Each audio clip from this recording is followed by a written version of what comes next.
Esta es nuestra cápsula número 8 de Apocalipsis y es un gusto de estar nuevamente con ustedes. El pasado martes 17 de mayo de este año, el Pentágono presentó ante el Congreso de Estados Unidos de más de 400 avistamientos de ovnis. Los extraterrestres, si existieran y tienen más inteligencia, donde menos se les ocurriría venir es a nuestro planeta por ser el más peligroso del universo. Se está preparando la gran mentira para cuando suceda el arrebatamiento puedan decir que se los llevaron los ovnis. En los 7 años de tribulación que vendrán sobre la tierra, el anticristo manejará la mayor cantidad de mentiras, porque el diablo es el padre de la mentira. Todo esto lo estaremos viendo en mucho detalle cuando lleguemos a los capítulos siguientes. Nos quedamos en el versículo 6 de este primer capítulo de Apocalipsis y vamos a recordarlo, vamos a leerlo y dice así: y nos hizo reyes y sacerdotes para Dios su Padre. A Él sea la gloria e imperio por los siglos de los siglos. Amén. Dios hizo un reino en el que reina la paz, en que el amor es la constante, en que la fe es el instrumento para acceder a Él y que el gozo es el fruto de conocerle. Todo lo que tiene que ver con Dios es para siempre. Quiero decirte que en la biografía que arrancó el día que tú volviste a nacer, Dios tiene todos los capítulos ya escritos para ir insertándolos. También contemplan la eternidad. Es imposible imaginarnos lo que representa el servir a Dios en la eternidad, pero así será. De este tema trataremos a través de todo el libro de Apocalipsis. Iniciemos con nuestro tema de esta cápsula número 8 de Apocalipsis, que es el versículo 7. Y dice así: he aquí que viene con las nubes, y todo ojo le verá, y los que le traspasaron, y todos los linajes de la tierra harán lamentación por él. Sí, amén. En este momento, la Biblia nos habla del momento glorioso del tercer advenimiento de Cristo a este mundo. Vino la primera vez a morir por nosotros. La segunda vez que vendrá es para arrebatar a la iglesia, o sea, todos los creyentes que actualmente lo estamos esperando. Y dice que será como ladrón en la noche. El mundo no se dará cuenta hasta que suceda. Pero el pasaje que acabamos de leer habla del momento en el que Cristo será visto por todos los habitantes de la tierra. Esta es una profecía que se menciona en el libro del profeta Zacarías. Pero antes de entrar en los detalles de esta profecía, quiero decirte que esta profecía hace referencia al lugar donde Cristo prometió regresar, que se llama el Monte de los Olivos. Quiero recordar que en el Monte de los Olivos fue el momento donde los discípulos trataron de engrandecer delante de Dios las cosas que el pueblo de Israel había hecho para adorar a Dios. Después de salir de su última enseñanza en el templo, nos dice la Escritura que los discípulos salieron platicando con Jesús y alabando la magnificencia de este edificio, que era el templo de Jerusalén, y que era considerado la 8ª maravilla del mundo. Cruzaron el torrente Cedrón y se fueron al Monte de los Olivos. Desde ahí contemplaba Jesús a Jerusalén y se podía ver también este recinto maravilloso que era el templo. Y en ese instante Jesús se sienta rodeado de sus discípulos y empieza a hablarles de algo que jamás esperaban escuchar. Jesús les dice que de esa edificación no quedaría piedra sobre piedra, y les avisa de la futura destrucción del templo y de la dispersión mundial de todos los judíos. Ahí, en este lugar, en el Monte de los Olivos, dice la Escritura que Jesús empezó a hablar de la gran tribulación, que es el tema que nosotros veremos desarrollado desde el capítulo 7 hasta el capítulo 19 del libro de Apocalipsis. En este lugar nuestro Señor Jesucristo no solamente habló de todas estas verdades, sino pronunció las grandes parábolas acerca de su retorno. La parábola de los talentos y otras parábolas que nos ayudan a comprender nuestra responsabilidad con lo que Dios nos ha confiado. Finalmente, Después de esa enseñanza, nuestro Señor Jesucristo celebró la Pascua con sus discípulos y al día siguiente fue crucificado en este monte de la Calavera. Estuvo presente con sus discípulos durante 40 días después de su resurrección y exactamente desde el monte de los Olivos, dio las últimas instrucciones a todos aquellos que ahora no solamente eran testigos de la muerte de Cristo, sino también de su victoria sobre el pecado, sobre la muerte y sobre todo lo que nos podía separar de Dios. Así que invitándolos a ser testigos de la resurrección, les dijo que fueran a Jerusalén y que ahí esperaran hasta que viniera el Espíritu Santo. Y entonces surge este proyecto llamado la Iglesia, al que pertenecemos todos los que hemos creído. Y delante de sus ojos, ellos vieron cómo Él fue llevado al cielo, de tal manera que pudieron ir viendo cómo desaparecía hasta que finalmente lo perdieron de vista. Vamos a ver este pasaje en el libro de Hechos, capítulo 1, versículo 10, y dice: y estando ellos con los ojos puestos en el cielo, entre tanto que Él se iba, he aquí se pusieron junto a ellos 2 varones con vestiduras blancas, los cuales también les dijeron: varones galileos, ¿por qué estáis mirando al cielo? Este mismo Jesús, que ha sido tomado de vosotros al cielo, así vendrá como le habéis visto ir al cielo. Así que la parte que acabamos de leer del versículo 6 del capítulo 1 de Apocalipsis, Dios entra en materia en esta revelación y pasa directamente a lo que Él enseña en el capítulo 19, hablando de un evento que solamente tiene como propósito advertir, aclarar lo que sigue en el futuro a una humanidad que no entiende lo que va a vivir. Es una tragedia. Cuando vemos a los hombres reaccionando ante las circunstancias que le tocan vivir, yo creo que nunca he visto más clara la maldad de la naturaleza humana que en estos momentos que estamos viviendo, donde vemos el egoísmo, los conflictos políticos, las luchas internas, y que nos llevan a hacernos preguntas acerca de lo que verdaderamente está ocurriendo, lo que está causando un colapso en la economía del mundo. El hombre nunca ha entendido el problema que tiene consigo mismo. El pasaje que yo te decía era una profecía del profeta Zacarías. Y cuando tú oyes que todos los ojos van a ver a Cristo en el momento, cuando Él regrese al mundo, te imaginarías que es un momento de paz, de quietud, de armonía. Por fin Dios ha vuelto a la tierra, el Hijo del Hombre, el Salvador del mundo.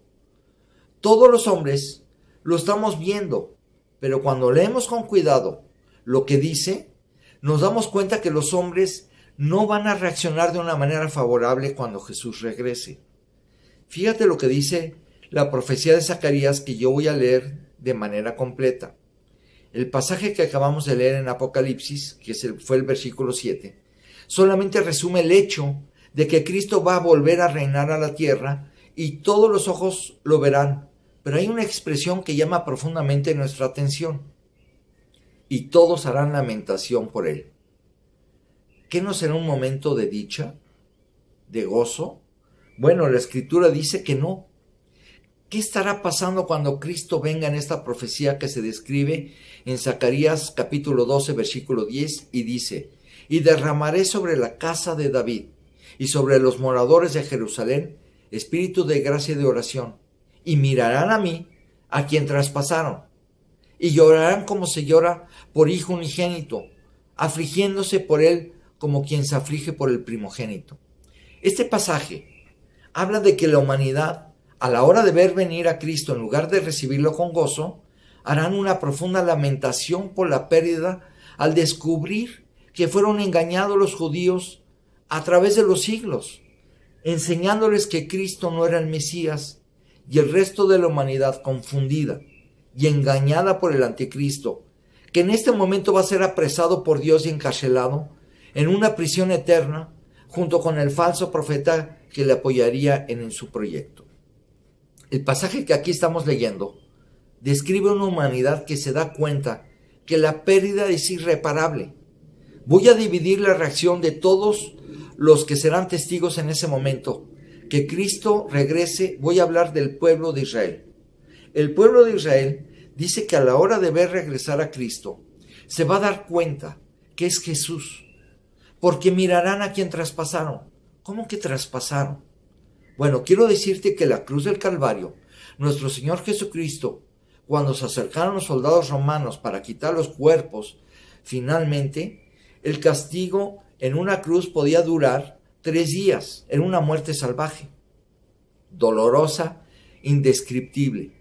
Cuando las autoridades decidían que la persona en la cruz muriera, llegaban y le rompían las rodillas y su cuerpo se colgaba. Y la persona se moría de asfixia porque no se puede ya levantar. Llegaron y rompieron las rodillas del ladrón que había decidido creer en Cristo. Después fueron a romper las rodillas del otro ladrón que decidió rechazar a Cristo. Y cuando iban a romper las rodillas de Jesús, se dieron cuenta que él estaba muerto. Así que sin saber, el soldado romano estaba cumpliendo una profecía que estaba escrita en el libro de Zacarías. Para corroborar su muerte, en lugar de partirle las rodillas, como dice la Escritura, que no se rompería hueso suyo, se dirigió hacia su costado y lo atravesó. Lo traspasó para cerciorarse de la muerte de Jesús. Cuando tú lees el capítulo 19 del libro de Apocalipsis, dice la Escritura que Jesús viene con un traje que está teñido con sangre y que se puede ver el costado que fue atravesado por esa lanza. Benjamín, ¿Cristo no tuvo un cuerpo perfecto al resucitar? La Escritura dice que sí. Sin embargo, cuando Él se presentó vivo a sus discípulos, invitó a los que dudaban a confirmar que Él era la persona que estaban viendo, mostrándole las cicatrices que habían perforado sus manos y sus pies, y mostrando el costado a Tomás para que pudiera afirmar su fe de que Él era Dios que había vencido la muerte. Así que el único cuerpo perfecto en la eternidad que va a tener cicatrices es el de Jesús. Tú y yo recibiremos un cuerpo como el de Él, solamente que sin ningún defecto, y un cuerpo que nos permitirá vivir eternamente al lado de Él. A la hora que Cristo se levantó de la muerte, dice la Escritura que Dios nos resucitó en su cuerpo. Cuando Cristo estaba levantándose de la muerte y venciendo a la muerte para siempre, dice la Escritura que con Él levantó a todos los que iríamos a creer en Él y los que habían creído en Él. De esta forma el pasaje habla de que el pueblo de Israel, a la hora de identificar a Jesús, se dará cuenta de la mentira en la que vivió por miles de años. Millones de judíos se han ido al infierno. ¿Por qué? Porque a través de engaños, a través de torcer las Escrituras y a través de darle un sentido equivocado, la oportunidad de salvación que Dios nos da a través de Jesucristo nunca la pudieron aprovechar millones de judíos. Por lo tanto, teniendo este ejemplo, no dejes la oportunidad de salvación. Dice Dios en Hebreos 3:15, si oyereis hoy su voz, no endurezcáis vuestros corazones. No sabemos cuándo es la última vez que escuchemos su voz.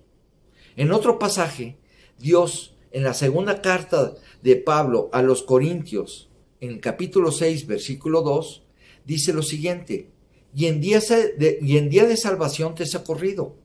He aquí ahora el tiempo aceptable. He aquí ahora el día de salvación. Ahora es lo único que tenemos de vida. Por lo tanto, Jesucristo mismo te hace la invitación que dice en Apocalipsis 3:20. He aquí yo estoy a la puerta y llamo. Si alguno oye mi voz y abre la puerta, entraré a él y cenaré con él y él conmigo. Lo único que tienes que hacer es abrir la puerta de tu vida e invitarlo a entrar. ¿Cómo se hace? Recuerdo cuando la persona me hizo la misma invitación y le dije que no sabía cómo pedírselo, y él me dijo que me guiaba en una breve oración. Lloré con él y le pedí a Jesucristo que entrara a mi vida. Igualmente, te puedo guiar en esta breve oración. Si quieres invitarlo en esta breve oración, hazlo conmigo. Vamos a orar. Señor, hoy he comprendido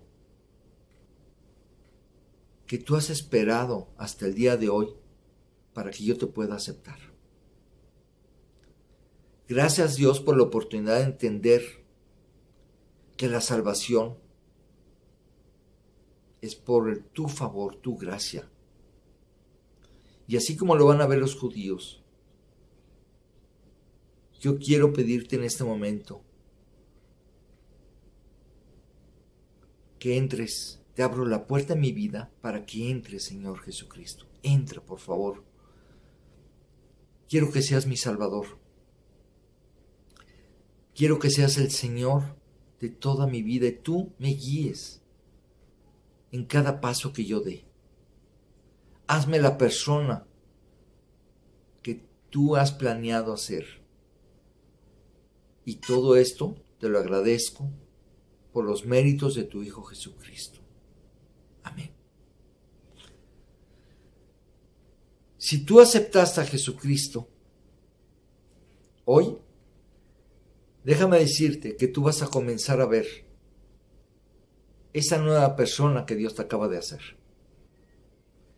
Todo depende de Él, no es por nuestro esfuerzo. Y dividí esta cápsula, este pasaje, en esta cápsula 8 y voy a continuar en la 9 porque era muy difícil hacer una sola cápsula. Nos vemos en la siguiente cápsula. Que Dios te bendiga.